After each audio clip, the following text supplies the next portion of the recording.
Hi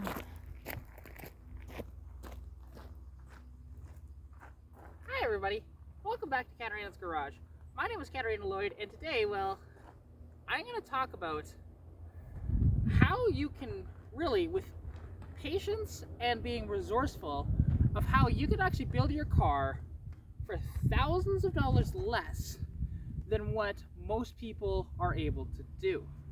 So I'm going to show you my car and try to remember the rough prices of things that I didn't just buy brand new, to kind of show you guys that it is possible to build a car a little cheaper. Like, don't get me wrong, I still have quite a bit of money into this car, but considering if I had bought this stuff for the prices that people normally ask for this stuff, I would have spent probably an extra $3,000 or so on this car.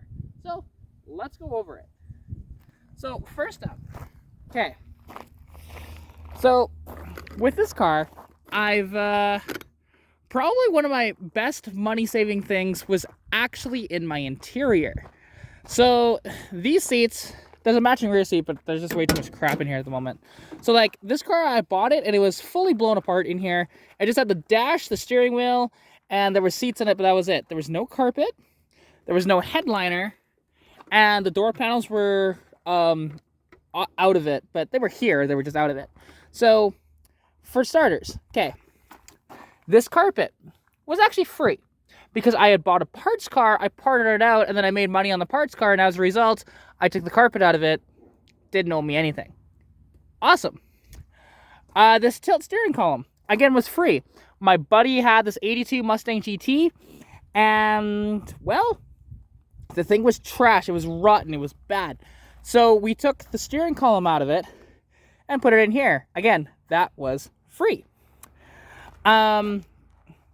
These seats, okay, these would have been about probably about $400 if I was to buy these seats, because the one thing is they are the GT seats with the power lumbar and everything, fully adjustable in that regard, but then with matching red tweed notchback rear seats. And here's the original headrests, actually, that I just replaced those with these Netted Halos, but we won't get into that quite yet. These seats, I traded a carburetor that I paid just $20 for these seats. That is an incredible deal. These headrests, normally these headrests would go for about $500 or $600 because they're netted black halos. I bought them for only $80. It's the same place that I got the Capri from, actually, where I got these seats. And now, or sorry, not the seats, but the headrests. And now if we get inside the car, another thing, this center console, now it was a slightly beat up center console, but this was a center console delete car, and I decided it's already a beat up center console anyways, screw it, let's just lop the front of it off and put the cup holders on it. This was out of my parts car and it was free. I got the parts car technically for free, but if I was to buy that parts car, I would have only paid maybe about $300 for it. So, and I made money on the free parts car, which is kind of nice because I parted out a little bit. Let's see, what else is in here? So really, the entire interior, I have $100 into, because like I said, I didn't pay anything for a lot of this. Now, this T5 swap, I did for relatively cheap. So if I look over, like, people will try and sell T5s for like $1,000 or whatever, but if you're not running a lot of power, you don't need like a world-class T5, but rather, this is an early style T5 manual that they actually did from 1983 to 1985, I believe.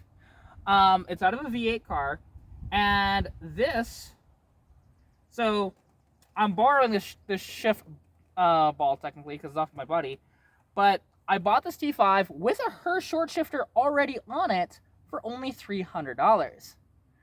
But then, you know, the flywheel, the bell housing, and the adapter plate only ended up costing me $150 for all of that. So just smoking deals here.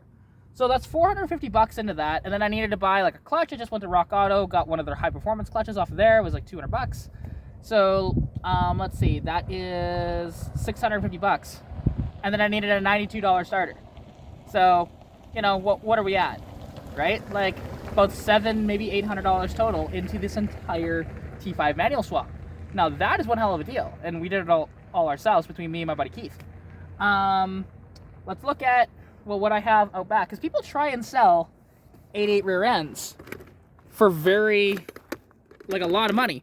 But if you're patient enough and you really look hard enough, you can find an 8.8.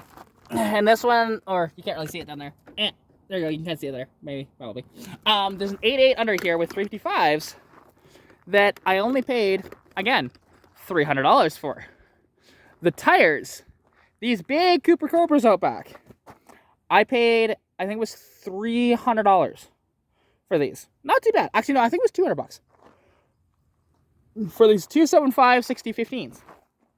You know, the louvers, I basically paid about retail for those. Those cost me about $300. The spoiler I got for free, but it's just a knockoff of a Celine spoiler, so there's that.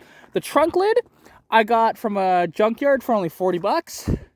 The rear bumper cover I bought used for $150. You know, but you can find rear bumper covers for even cheaper than that. This just happens to be a base car one, so that's why it costs a little more. Let's look under the hood, actually, because there is some stuff where I was able to get better deals than if I just bought brand new that are under the hood here.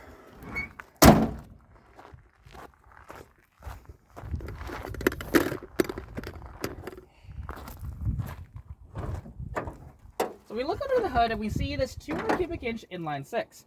Now this motor, so we have, you know, the finned aluminum valve cover. I paid $200 for that. They retail brand new for around $350. The HEI distributor, I did buy brand new, but it was only $120, so it's not too bad. This radiator, when I bought it, so I had another Lilian Global 2¼ inch aluminum rad in here from Rock Auto. It was $300 delivered to my door. Unfortunately, with COVID and everything, these have gone up exponentially. They're now $500. So unfortunately, I did not get that one for free. It just, well, this one I technically did. My friend gave it to me for my birthday. But then the carburetor that's in here, a friend of mine gifted to me, but just a 2-barrel, you know, Motorcraft carb, and, you know, off of a 63 Galaxy, 267 CFM. It works very good in this car. I like it. It's just like, it's the perfect sort of setup. With the adapter plate, if I was to buy that brand new, it would have ended up costing me about $200 delivered to my door. I bought that for $80 delivered to my door. So it's stuff like that. You just really need to search to try and find this stuff. Because I've built this car for pennies on the dollar. You know, a lot of other people, if they weren't patient enough and if they just built it, you know, with buying all new, or like buying it at prices where they're just ridiculous pricing at swap meets.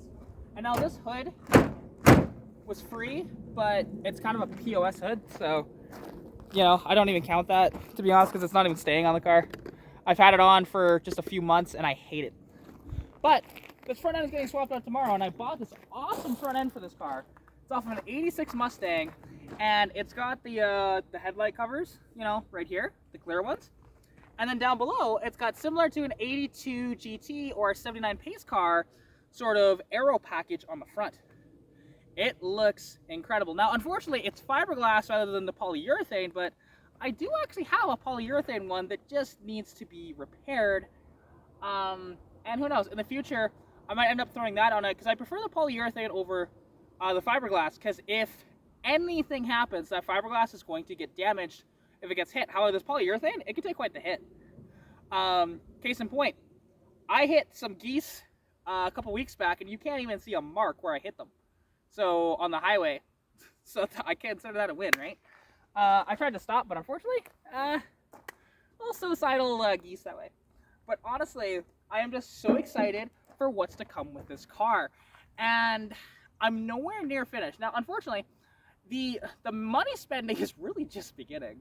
Even though I've spent quite a bit on this car, and, like, you know, I put a new steering rack in it and other new parts, but here's the thing. Rock Auto can be your friend. Just make sure you recognize the parts. on there, the companies and whatever else, because they do sell really generic cheap parts, and then they also sell the same parts that like Napa or Bumper to Bumper or AutoZone will sell, and it's typically cheaper. Now, unfortunately, shipping costs are getting stupid on Rock Auto, so to a certain degree, Rock Auto's not being that absolute awesome thing that I used to really, really love. But I still use it all the time, to be honest. Whenever I need some parts, I look on there just to see. I also check out Amazon and whatever else too. So, yeah, you know, it's just, this is a little video just to show you guys that with perseverance and whatever else, that you can also build, you know, what I've done. You know, you can do the same thing. Now, granted, not the exact same formula, I'm sure, because most of you probably wouldn't even mess with that little inline 6. You'd probably end up swapping that out for a V8. But as an example, like even my Capri, even though that car is rough, well, I only paid $350 for that car. And then I got it running and driving, and it runs phenomenal. So now it's just, I gotta look into the rust repair. I gotta get some, to put the tires on it, and you know, clean it out basically. And then it'll just be like my little daily driver. Well, this would just be the toy. Like, I'll drive this mostly in the summertime, and then the Capri will be sort of the winter car. And just drive it until it rots into the ground. I don't really care. Because it's not exactly a mint car, but it's not too bad. And like in this car, so I bought this car in 2019, and it's totally unrecognizable from that car to this point. I have done so much to this thing, because it went from literally destined to be scrap. I bought it off a guy in Innisfail, Alberta for $500. He had it up for $6. And the thing is, he was gonna rip the rear end out of it, which is only a 6 3/4 rear end anyways, and turn it into a trike. But then he realized, oh, and then scrap the rest of the body, which would have just been such a shame, because this car is in really good shape overall. Does it have its body damage? Yes. Does it have some rust? Yes. But for the most part, this thing is in really good shape. And there's a reason why, like, on TikTok, I have so many haters on TikTok versus, you know, YouTube, and it's pretty wild. You know, a lot of the people here are actually very, very supportive and awesome. But then I go over to TikTok, and so many people will just, like, put down my car, put down me, all that different stuff, and it's kind of sad. Because this car... So when I first bought it, before I even got it back to my house, because it took 3 days to get it back to my house. The thing is, I was offered $1,000 for it before I even had it home, because there was another guy interested. He just happened to find out that I bought it, and he got my number. I'm assuming off of the guy that I bought the car from, and I just said no. I'm gonna build it out. You know, even though there was some strife in the beginning with this car. It got listed a couple of times, but then I persevered and I kept going with it. And have I had help building this car? Oh yeah. In the beginning, especially when I did not have the knowledge of really working on this car, there was a lot of stuff that I could not afford to do, but yet a kind soul here in town, actually, I bought the parts and he paid for the labor, which is just absolutely incredible. And I really, really, really appreciate him all too much. And you know, his name is Tyler, actually, and I haven't seen him for quite a while, but you know, I should probably reach out to him, see how he's doing. But yeah, other than that, you know,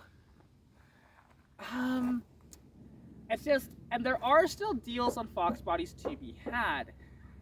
They're just getting a little hard to find those deals, but you can still find them.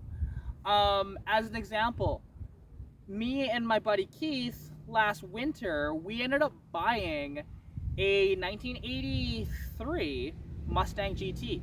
You know, hatchback, it was red, T5 manual, 5 liter to the works, right? Only paid $850 for that thing. And it's actually in pretty good shape overall. It had the netted halos just like this does.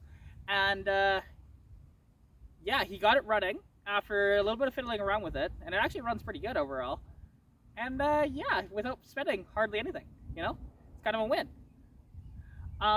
So, if you look hard enough, you can find those good deals on the Fox bodies. You just need to know where to look. Look at your estate sales. Go look at the small town auctions and stuff like that. Maybe see if they'll sell stuff out of a junkyard, because sometimes these junkyards will actually sell stuff for really cheap if they're selling full cars. Not all the time, but sometimes. Big junkyards like I Pull, You Pull, and Pick and Pull, while I love them, they are not the ones to go to if you're to buy a full classic car, but they're a really good resource for parts for these classic cars. And I forgot to say, there is a dual exhaust on this car, which, fun fact, I got that as a birthday present for my buddy, but it was only $390. And if you pay cash at some places, they actually won't charge you GST, so it's kind of a win. That was supplied tailpipes and supplied mufflers though. So if you didn't have that stuff, it'd probably be closer to $600 or so, maybe even a little more than that. But yeah, I'm just so happy with this car, and I can't wait to continue the build to make this thing what I've always wanted. So yeah, anyways, hope you guys did enjoy this video. If you did, please like the video, comment anything you want to see down below, subscribe to the channel if you haven't already, and yeah, follow me on TikTok at Katarina.garage, follow me on Instagram, again, same handle, and yeah, take care, and I'll catch you in the next one. Peace out. Also, 2 dyno days are coming up this weekend. So, Saturday, River City Motors starts at, I believe, 10 or 11 a.m. Then we're going to be up in Fort Mac. Now, my car will be at River City Motors, but it will not be at Fort Mac. So just fair warning, if you want to see the car, be up in Fort Mac, you'll be able to see me, you just won't be able to see the car, sadly. But yeah. Anyways, also, if you have a car or a collection of vehicles that you would like me to film, please reach out to me. I am always interested in it, and depending on how far it is away, I might come out. But if it's too far, it's like, unless if my trip is 100% paid for, it's very difficult because I don't run out a lot of money. So yeah, anyways, take care, and I'll catch you in the next one. Pikachu!